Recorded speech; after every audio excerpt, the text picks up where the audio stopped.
அதுக்கு தான் 6-7 வந்து ரிவைஸ் பண்ணிடலாம்.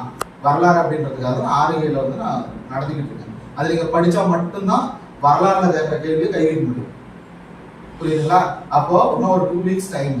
6வது 7வது தமிழ் வரலாறு எல்லா சப்ஜெக்டும் என்ன பண்ணிருக்கோம் முடிச்சிருக்கோம். சரிங்களா?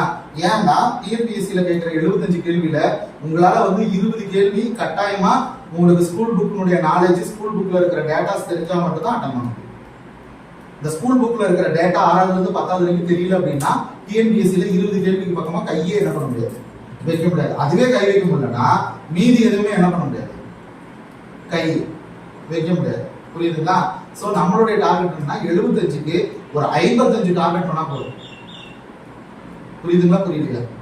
டிஎன்பிஎஸ்சில போலீஸ்ல 70யும் அவன் கேட்கிற 70 கேள்வி என்ன பண்ணுவாங்க, டார்கெட் பண்ணி ஆகும். இப்ப 70யும் டார்கெட் பண்ணணும்னா மட்டும்தான் நம்மளால பாஸ் பண்ண முடியும். ஏன்னா கட் ஆஃப் வந்து 65க்கு போயிடுச்சு. 70க்கு எவ்வளவு எடுக்கணும், 65. கேர்ள்ஸா இருந்தா 55 மினிமம். சரியா?